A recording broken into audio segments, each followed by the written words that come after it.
안녕하세요, 캐나다 알렉스입니다. 오늘은 제가 지난번에 한국에서 브이로그에서 잠깐 말씀드렸었는데, 제가 작년 10월쯤에 대학원을 지원했었는데 한국에 있을 때 최종 합격 레터를 받았습니다. 오늘 영상에서는 제가 왜 대학원을 지원했는지, 그리고 그 프로그램이 어떤 프로그램이고 또 어떻게 지원했는지, 그리고 앞으로의 계획에 대해서 말씀을 드리려고 합니다.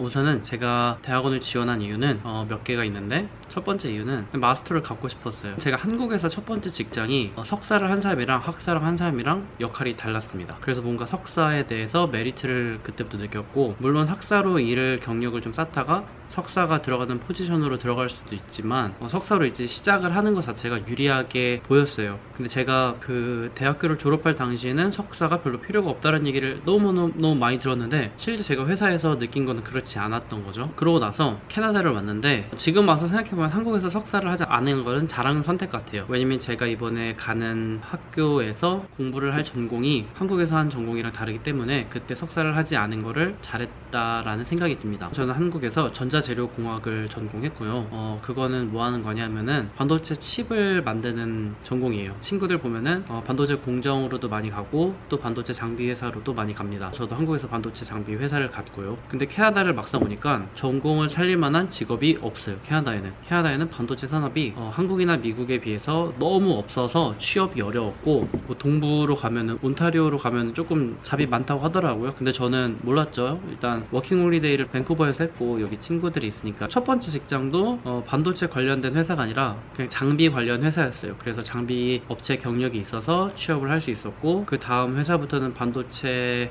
로 다시 돌아왔죠. 마스터를 달고 싶어서라고 말씀드렸는데, 캐나다에서 취업을 앞으로는 이직을 더 잘하기 위해서 전공을 조금 바꾸려고 석사를 지원했습니다. 제가 대학교 때 코딩의 코자도 몰랐고, 저 학번 다음부터는 C도 필수가 되었는데 저 학번 때는 선택이었거든요. 그래서 저는 C도 안 들었고 되게 기본적인 코딩 수업을 안 들었어요. 왜냐면은 재미없어 보이니까. 근데 막상 캐나다 오니까 너무 코딩 관련된 잡이 너무너무 많고 기회가 좋아 보였던 거죠. 몇 년 전에도 주니어 잡으로도 들어갈 수 있었겠지만 그러고 싶진 않았어요. 왜냐면은 그렇게 되면 한국에서 쌓은 경력이 다 없어지는 것 같아서. 근데 지금은 마음을 고쳐먹고 옮겨야 된다라는 생각을 했죠. 그리고 학교를 지원할 때는 전 회사를 다니고 있어서 이직할 생각도 없었어요. 그래서 그냥 그 회사 다니면서 학교 다니려고 했는데 뭐 이직까지 하게 된 거죠. 제가 이번에 가게 된 학교는, 이걸 초반에 말씀드렸어야 했는데, 워털루 대학이고, 그 석사에서는 그 마스터 오브 엔지니어링이 있고 마스터 오브 사이언스가 있는데, 저는 마스터 오브 엔지니어링이라고 해서 수업만 듣는 석사입니다. 대학원을 간다 그러면은 그 학교를 맨날 출근하면서 연구도 하고 교수님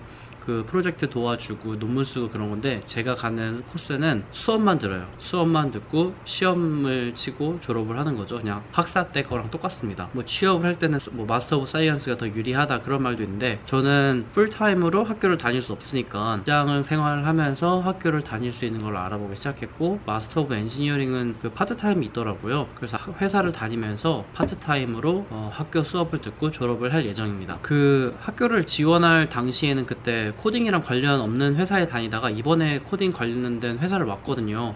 그 당시에는 되게 소프트웨어 쪽으로 오고 싶어서 학교를 지원했는데, 이직을 해서 조금 가까이는 됐는데 모르는 게 너무 많아요. 왜냐면은 학교 다닐 때 컴퓨터 관련된 수업을 정말 하나도 안 들었기 때문에 다시 공부를 하고 싶은 마음도 있어서 학교를 갈 거고요. 한국에서는 전기과, 뭐 전자과, 전자재료과, 전자통신과, 그리고 컴퓨터과 이렇게 따로따로 나누어져 있어요. 대부분의 학교가. 근데 어떤 학교는 뭐 통합되어 있기도 한데, 근데 캐나다에서는 이게 컴퓨터랑 전기랑 전자랑 이렇게 같이 가져가는 것 같아요. 그래서 그 안에서 어떤 수업을 듣느냐에 따라서 자기의 스페셜리티를 정하는 거죠. 저도 지원할 당시에 컴퓨터를 하겠다라는 마음을 100% 먹은 건 아니고, 그냥 한국에서 하던 거 조금 이어서 할지 혹은 컴퓨터를 전공을 할지 정할 수 있었거든요. 왜냐면 같은 대학 안에 있는 거니까. 그래서 그 당시에는 이렇게 두 개 중에 골라야겠다라고 생각을 했는데, 지금은 컴퓨터로 해야겠다라고 마음을 먹은 상태이고요. 그래서 졸업을 하게 되면은 전기 컴퓨터 공학 대학에서 소프트웨어를 전공했다라고 졸업장이 찍힐 것 같아요. 그리고 학기는 이제 돌아오는 5월의 시작이라서 이제 슬슬 수강 신청하고 그런 거를 보고 있어요. 언제 해야 되는지. 왜냐면 제가 캐나다에서 수강 신청을 해본 적이 단 한 번도 없습니다. 이번에 가게 되는 코스는 파트타임이라서 한 학기에 한 과목만 들을 수 있고요. 한국에서는 1년에 2학기잖아요. 근데 캐나다는 1년에 3학기제라고 하더라고요. 그래서 1년에 3학기 3과목을 들을 수 있고, 졸업하는 데는 2년 반 정도가 걸립니다. 보통 마스터는 뭐 1년 반 걸린다고 해요. 풀타임 같은 경우는. 근데 저는 파트타임이니까 2년 반 정도 오래 걸리죠. 지원을 어떻게 했는지에 대해서 말씀드릴게요. 우선은 영어. 대학원을 가려면 영어가 있어야 한다. 이거는 약간 국률이잖아요. 근데 저는 영어 공부를 너무 안 좋아해요. 영어 공부하기가 너무 싫은 거예요. 특히 시험을 이렇게 준비하는 건 너무너무 스트레스인 거죠. 원래는 제가 BC주에 있으니까 SF나 UBC를 알아봤는데 거기 들어가려면은 영어 점수 커트라인이 오버롤 7, 그 중에 그 꽈락으로 6.5 아래로 나오면 또 안 되고 이렇게 빡센 거예요. 근데 일단 지원을 하려면 지원 자격 조건이 영어니까 영어 공부를 해야 되잖아요. 그래서 그냥 쳐다보고만 있다가 혹시 아니 어차피 회사를 다니면서 학교 다닐 거니까 다른 지역에 있는 대학교들도 봐야겠다 해서 그 동쪽에 있는 대학 원들도 한 번씩 싹 보기 시작했는데 그 제가 가는 대학교가 영어 점수가 뭐 7, 6.5 이렇게 내야 하지만 예외인 케이스들이 있는 거예요. 거기서 봐주는 거는 캐나다나 영어권 국가에서 일한 경력이 3년 이상이면은 영어 점수를 제출하지 않아도 된대요. 근데 계산해보니까 제가 3년이 되는 거예요. 그럼 영어 점수를 안 내도 되는 거잖아요.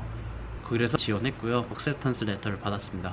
우선은 지원할 때 학교 내 자체 인트라넷이 있는데 거기에 계정 만들어서 어플리케이션 넣고 뭐 왜 지원했느냐, 뭐 어떤 거 공부할 거냐, 너의 학업 계획이 어떠냐, 이런 뻔한 질문들이 있어요. 그것도 한 뭐 2, 3주 동안 공들여서 잘 썼죠. 왜냐면은 제가 학부 때 성적이 그렇게 좋지 않기 때문에 그런 걸로 조금 커버를 해야겠다고 생각을 했어요. 지원할 당시에 한 3년, 1, 3, 4, 한 5년 정도의 일 경력이 있었고, 근데 다른 지원자들도 과연 5년 정도의 경력이 있을까 라는 생각을 해보니까 그렇지 않을 수도 있겠다 해서 경력이 있었다는 거를 구체적으로 잘 쓰자 해서 지원서에 잘 녹여 담았고요. 레주메 커버레터도 첨부했고 또 성적 증명서도 한국 학교에서 받아서 제출을 했고요. 가장 어려웠던 게 추천서. 그 학교에서는 추천서를 2장을 요구했는데 하나는 아카데믹 추천서, 그리고 하나는 프로페셔널 추천서라고 해서 전 회사 사람들한테 받는 거죠. 그래서 한 명은 교수님, 한 명은 직장 상사인데 정말 다행히도 한국에서 제일 좋아하던 교수님이 한 분 계셨는데 그분이랑은 졸업을 하고도 가끔 뭐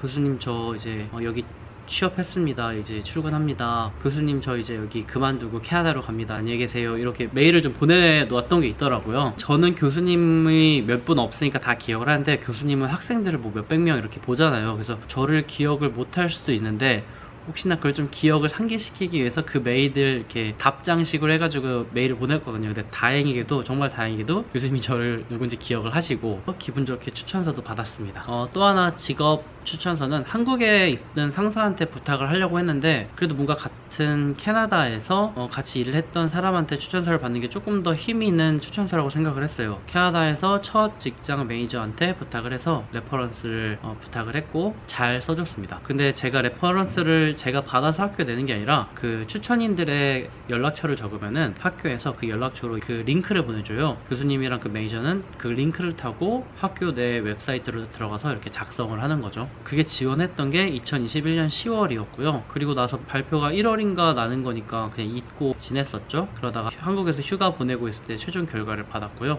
아직은 뭐 수강 신청도 한 것도 없고 등록금 낸 것도 없어서 진짜 가는구나 라는 실감이 전혀 안 드는데 이제 5월 달부터 학기 시작이니까 슬슬 실감이 날 것 같아요. 학교 생활이 바쁘다고 하는데 일단은 조금 기대도 되고요. 또 다시 학교로 돌아가는 거니까 한 학기에 한 과목만 듣는 거니까 그렇게 부담이 있을 것 같지도 않고 기대됩니다.